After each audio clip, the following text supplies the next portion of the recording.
Dans la vidéo d'hier, je vous avais expliqué que l'âge d'or des slashers, c'était dans les années 80. Avec, voilà, moult slashers qui sont sortis. Alors, quand je dis slasher, je compte les survival avec.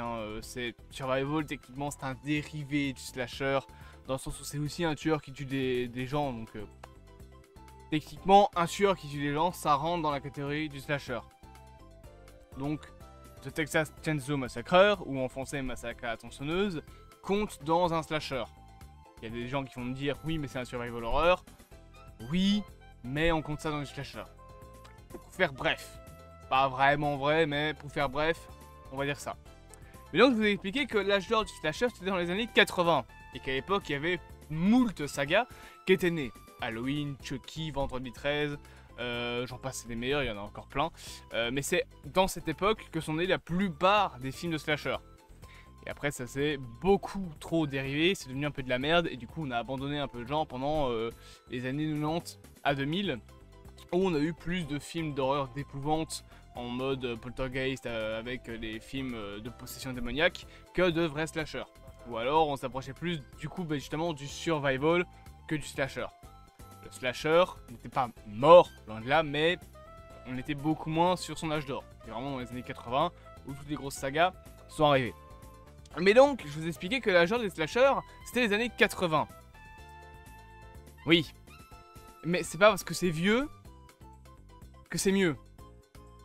Alors, juger un vieux film, c'est toujours compliqué. Il y a beaucoup de trucs à prendre en compte. Il y a le budget à prendre en compte d'un vieux film, avec l'inflation, etc.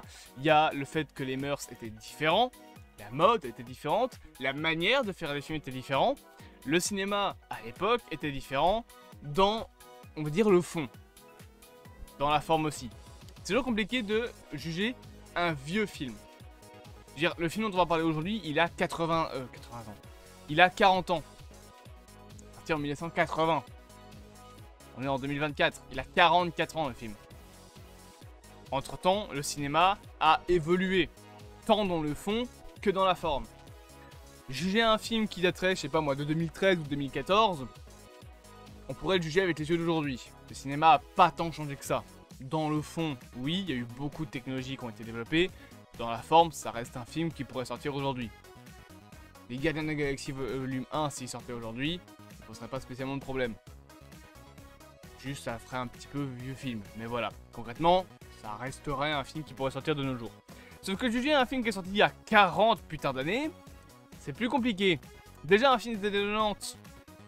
les choses sont pas identiques, mais alors un film des années 80, c'est compliqué. Pourquoi est-ce que je vous dis ça? Parce qu'il faut se l'avouer 30 secondes, avec notre œil d'aujourd'hui, Vendredi 13 est nul. Et je vais même pas nuancer mes propos, avec nos yeux d'aujourd'hui, le film est mauvais. Mais vous allez me dire, mais du coup, dans les années 80, il devait être incroyable. C'est con, ben non. Le film s'est fait défoncer la gueule par les critiques. Déjà dans les années 80, c'était un film nul. C'était jugé comme un slasher au rabais avec juste un film pour ados, etc. Alors vous allez me dire tous les slashers sont jugés ainsi, mais Vendredi 13 c'était encore pire. Dites-vous que le premier c'est pas le meilleur. On tombe déjà sur une perle. Donc du coup, que vaut réellement le premier film Vendredi 13 ? Peut-être pas la meilleure image pour commencer la vidéo. Pas non plus, ça c'est pas mais là. Pas non plus, on va peut-être faire... Voilà, parfait. Que vaut réellement, je disais donc, le premier Vendredi 13 ? On va essayer, dans cette vidéo, de pas faire abstraction, de faire abstraction justement, voilà, faire abstraction, c'est mieux que l'inverse, des défauts qui pourraient être liés à la vieillesse du film. La manière d'être écrit, etc. Encore une fois, ça a changé, ça a évolué. De nos jours, clairement, le film serait compté comme un nanar. À l'époque, ça l'était un peu moins. Donc, il faut juger le film dans sa juste valeur. C'est d'ailleurs le problème que beaucoup de gens ont avec les vieux films. Je connais plein de gens qui sont pas assez intéressés par le cinéma. Si je leur montre Vendredi 13, ils vont dire que c'est de la grosse chiasse intersidérale. Alors, c'est peut-être pas aussi nul à chier, mais faut se l'avouer, Vendredi 13, même avec les yeux de l'époque, c'est pas un bon film. Alors, je sais qu'il y a des gens qui vont hurler en disant oui, c'est le premier film de la saga, il est incroyable, tu dis n'importe quoi, je suis désolé. Mais Vendredi 13, le premier, n'est même pas le meilleur film de toute la saga Vendredi 13. Et les mecs qui vont me sortir que c'est Jason X, vous sortez. Jason X, quoi, sérieux. Allez, s'il te plaît. Sérieusement, Jason X. Alors, en quoi est-il mauvais du coup? Il y a beaucoup de choses à dire. Déjà, je trouve que le film en termes de mise en scène ne va pas assez loin. Il y a quelques beaux plans, honnêtement. Genre, par exemple, ce plan, c'est celui-là, voilà. Ce plan sur le diner, je le trouve intéressant. Déjà, avec nos yeux d'aujourd'hui, l'esthétique années 80 fonctionne très bien. Mais je trouve qu'il manque un petit truc. Il manquerait peut-être qu'on voie un petit peu plus ce qu'on regarde, en fait, tout simplement. Sérieusement, si tu retires les voitures, on dirait une péniche, ce truc. On dirait un bateau. C'est pas clair. Tu ne comprends pas l'image. Heureusement qu'il est marqué diner au-dessus. Mais le diner, il aurait pu être un peu plus brillant. Il y a des images qui ressemblent à ça, qui sont faites par des artistes d'aujourd'hui, qui sont magnifiques. Ce plan aurait pu être magnifique, avec un peu plus de couleurs, ou en tout cas, quelque chose d'un peu mieux. Quelques petites retouches en termes de colorimétrie. Peut-être faire en sorte qu'on voie un peu plus le fait que ce soit vraiment un bâtiment. Là, on dirait juste un brouhaha. Genre, par exemple, le centre de l'image, là, vous avez, il y a la porte et il y a le centre de l'image. On dirait une zone générée par IA. C'est pas clair ce qu'on voit. Alors, je dis pas, il fait nuit. Déjà, pour une fois dans un film, on n'a pas une nuit américaine, on a une vraie nuit. Ce que j'appelle une nuit américaine, c'est une nuit où le ciel est bleu. Dans les films, surtout des films des années 50, pour qu'on voie réellement ce qu'on regarde, ils faisaient ça, ils mettaient la nuit en bleu, ou en tout cas en légèrement éclairé. D'ailleurs, dans les films encore aujourd'hui, c'est encore ce qu'on fait. Hein. Tu vas avoir des personnages qui seront légèrement éclairés. Par exemple, dans A Violent Nature, c'est comme ça. Le personnage est légèrement éclairé quand on le regarde. Sauf que je suis désolé, si je vous fous en pleine forêt, sans lampe torche, vous pouvez avoir la lune la plus pleine que vous voulez. Avec tous les arbres, vous ne verrez rien. Vous ne verrez même pas vos doigts si vous les mettez devant votre visage. Ça, les films, ils les oublient un petit peu. Bah oui, dans un film, il faut voir ce qu'on regarde. Parce que la réalité n'est pas si simple. Hein, la réalité, elle s'en bat les couilles de si tu dois voir ou pas. Il fait nuit, point. Là, enfin, au moins, on peut dire qu'on a une vraie nuit. Il fait vraiment noir, pour le coup. C'est pas la qualité de tous les plans du film. T'as des plans où le personnage est éclairé de dos, parce que c'est la caméra qui éclaire, alors que c'est une nuit extra-digétique. C'est-à-dire que c'est une nuit qui n'est pas censée être là. Le truc, c'est que les lumières extra-digétiques, normalement, ça a un sens. On en reparlera juste après. Mais donc, ce plan, en soi, aurait pu être bien. Alors, il est bien, il y a de l'idée dedans, mais je trouve qu'il manque un truc. En termes de mise en scène, ce plan résume le film. C'est pas mauvais, mais il manque quelque chose pour que ce soit vraiment bon. Même à l'époque. Je veux dire, le film sort dans la vibe, dans la vibe de Halloween. Regardez ce plan.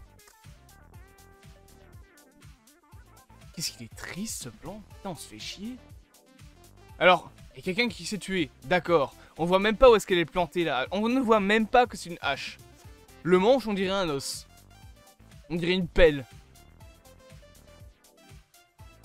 Surtout, et ça c'est un autre problème, parce que là la mise en scène, je pourrais vous juger tous les plans du film, mais il y a un autre problème dans le film, c'est le jeu d'acteur. J'ai vu le film en anglais. Aïe. Aïe. Il n'y en a aucun qui est bon. Ils sont tous nuls. Vraiment, ils sont tous à côté de la plaque. Les personnages secondaires, ça va. Le début du film, c'est plutôt sympa. Il y a des interactions qui sont cool avec des personnages. Voilà, ça sourit, c'est mignon, c'est sympathique. Mais à partir du moment où tu dois avoir des personnages qui crient... Exemple. Un des personnages va se faire tuer par le tueur. On parlera de ça après parce que vraiment... oh, putain, heureusement qu'ils ont changé de tueur à partir du deuxième. Bref. Il doit y avoir donc le tueur qui doit tuer un personnage. Le personnage voit le tueur avec une grosse hache. Et là, on entre dans ce cliché des slashers incroyables. Plutôt que de éviter le coup, chose que tu ferais naturellement, si tu vois une hache t'arriver dans la gueule, je pense que tu te baisses pour éviter la hache. Avec un peu de chance, le tueur plante la hache dans le bois et il lui faudra un peu de temps pour la retirer, temps que tu pourras utiliser pour te fuir. Et là, dans le film, elle s'agrippe au rideau et elle fait cette tronche. Pourquoi? Déjà, c'est ridicule. Parce que c'est censé être un plan où elle crie. Sauf que le cri, clairement, ça sort pas de sa bouche. C'est un cri qui a été refait en studio. Parce que vu la tronche qu'elle tire, elle peut pas me sortir un cri aussi parfait. C'est le même cri que dans la scène de la douche de Psychose. Sauf que dans Psychose, elle hurle. Là, elle pleure. Ça devrait être un cri beaucoup plus grave. Et surtout, t'as un mec qui est à genre au moins 3 mètres de toi avec une grosse hache. Pourquoi tu restes figé? Pourquoi tu bouges pas? Et bien évidemment, hein, le scénario va l'expliquer très rapidement. Dans ce genre de film, il faut toujours que tout le monde se sépare. Alors, c'est un petit peu une critique qu'on fait plus aux nouveaux slashers, parce que dans les nouveaux slashers, c'est beaucoup plus forcé. Parce que là, bon, c'est un camp, il fait nuit, ils ont chacun leur cabane. Oui, c'est normal qu'ils soient séparés. Mais dans les films récents, les slashers, ils trouvent toujours une excuse pour que les personnages disent à un moment dans le film, il faut qu'on se sépare. Il y a un tueur dans le coin, ça vous dirait pas de rester ensemble? Là, c'est une critique que je fais beaucoup aux Scream. Dans les Scream, ils doivent toujours au bout d'un moment se séparer. Pourquoi? T'as un mec qui est en train de te poursuivre. Restez ensemble. Et au pire, s'il y a le deuxième tueur dans le tas, bah ça lui évitera de faire des kills. Vous avez déjà joué à Among Us? C'est pareil. Si vous suspectez quelqu'un, essayez de rester au moins à 3 avec lui. Il pourra pas faire de kill. Et s'il fait un kill, il y en aura un pour report le corps. Et pour dire, en fait, c'est lui. Mais non, dans les films d'horreur, faut toujours qu'ils se séparent. Le problème de ce genre de film, c'est que c'est un vieux slasher. Donc le film est construit comme ça. C'est une introduction, on présente les personnages, il fait beau, voilà, ça parle de cul parce que c'est les films des années 80 et que les mœurs étaient différentes. Donc je vous jure que dans les 20 premières minutes du film, ils font que de parler de ça. Je veux dire, t'as une fille qui apparaît dans le film. La première putain de phrase qu'elle me sort, c'est « Vous pensez toujours qu'au cul ». C'est ta première apparition, c'est le premier mot que tu te dis. Bonjour, ça pourrait être suffisant, je pense. Non. Toujours parler de cul. Bon, les années 80. Voilà, c'est les films de l'époque. Donc, on commence avec une scène d'introduction.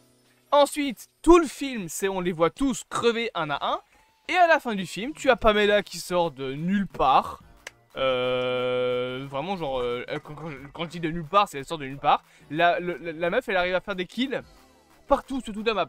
Genre, le camp Crystal Lake, il est quand même vachement grand. Elle arrive à faire un meurtre à un endroit A. Et 5 secondes après, littéralement, être à un endroit B qui est à l'autre bout du camp pour faire un autre kill. Elle a vent. C'est ça la réalité, elle a vent. Elle a pris une vent. Faut faire un emergency venting là. Elle a vent, c'est elle l'imposteur. Je sais, j'ai vu. Sur les caméras à sécurité. Je joue trop à Among Us. Mais donc, ce personnage arrive à la fin du film et te sort l'explication la plus débile pour avoir tué quelqu'un. Ouais, je tue des gens parce qu'il y a 30 ans, ils ont tué mon gosse. Waouh. C'est ça le scénar. Ah bon. Ouf. Voilà, c'est l'histoire. C'est l'histoire de Vendredi 13. En tout cas, le premier. Pamela, oui, c'est Pamela. Pamela Voorhees tue des mecs 30 ans après la mort de leur fils, enfin de son fils, pardon, parce que 2 campeurs ont oublié de surveiller son gosse. Et du coup, il est mort. Tout ça en 1957. On est en 1980. Ça fait 25 ans quand même. 22 plutôt. S'agirait de passer à autre chose. Hein? Voilà. Et surtout, le personnage de Alice sait qu'il y a un tueur. Il y a littéralement plus personne. Tu as un personnage qui sort de nulle part. Elle lui fait confiance directe. Tu es dans un endroit où tous tes potes viennent de crever. T'as un mec qui débarque en voiture, une inconnue parfaite. Et elle te dit, tout va bien, avec un grand sourire. Tu lui dis, il y a des gens qui sont morts. Elle te répond, tout va bien. Casse-toi. Tu prends la bagnole et tu dégages. S'il te plaît. Et le jeu d'acteur n'aide vraiment pas. Je suis désolé, l'actrice qui joue Pamela, elle l'a joué avec le plus de cœur possible. Et en plus, j'ai pas envie de dire du mal d'elle, la pauvre, elle est décédée. L'actrice, je parle, hein. Le personnage aussi, mais l'actrice est décédée en 2015, donc j'ai pas envie de dire du mal d'une personne décédée. Mais qu'est-ce qu'elle joue mal! Putain! Oh. Alors, bien évidemment, on a les éternelles chutes. Genre, dans ce genre de film, tu mets un coup de crosse à quelqu'un dans le dos, il tombe inconscient. Tu me mets un coup de crosse dans le dos, ok, je tombe, mais je tombe pas inconscient. À part si je me pète la gueule contre un bureau. Et bien évidemment, il suffit d'une claque pour mettre quelqu'un à terre dans ce genre de film. À un moment, t'as Alice qui met un coup de crosse de fusil à pompe dans le ventre de Pamela. La meuf, elle fait ah. Et je vous jure qu'elle fait ça. C'est ridicule. Vraiment, c'est ridicule. Et tous les coups, tous les coups ne sont pas... Je suis désolé, tous les coups que Pamela se prend, c'est pas assez pour la mettre à terre. Un coup de crosse dans une main, enfin un coup de crosse de fusil à pompe dans la main, ça fait mal, ok. Mais ça te stone pas pendant 20 minutes. On dirait un jeu vidéo. C'est d'ailleurs pour ça que Vendredi 13 c'était la meilleure saga pour faire un jeu vidéo d'horreur en mode Dead by Daylight. Ce qui a été fait d'ailleurs. Parce que le jeu d'acteur est tellement con dans ce genre de film que bah oui, du coup, bah oui, le personnage principal, enfin le tueur principal, tu lui mets un coup de crosse dans le poumon et il reste là planté pendant 1 heure. Voire il tombe inconscient. Alors que je suis désolé, hein, un coup de crosse de fusil, ça fait mal, ok, mais ça te met pas inconscient, à part si tu le fous dans la tête ou dans la carotide, à la limite.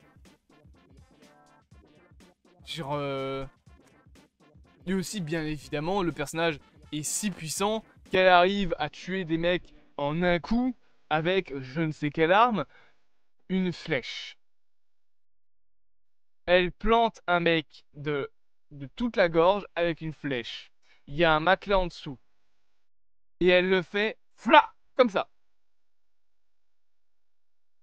Non, ça fonctionne pas comme ça une flèche. Même avec un pic aussi aiguisé. La peau humaine, c'est quand même un peu plus résistant. Et puis, surtout que, genre, elle le plante vraiment au centre du cou. Il y a ce qu'on appelle un os au centre du cou. Ça fonctionne pas. Bref. Vendredi 13, c'est donc un film qui n'est pas si bon que ça. Et que beaucoup de gens, je pense, surélèvent. Et c'est con, mais les suites sont meilleures. Parce que dans les suites, au moins, il y a Jason. C'est un peu plus intéressant que Pamela. Pamela Voorhees, bon, hein. Voilà. Jason qui voue un culte à sa mère et tue les gens, et essaye surtout de tuer les gens qui ont tué sa mère. Je trouve ça un peu plus intéressant que le coup de Pamela qui veut tuer des campeurs parce que son gosse est mort il y a 25 ans, quoi. Après, c'est mon avis. Bien évidemment, dites-moi en commentaire ce que vous avez pensé de, bien évidemment, Vendredi 13. On se dit à bientôt pour de prochaines aventures au sein de Savas Multivers.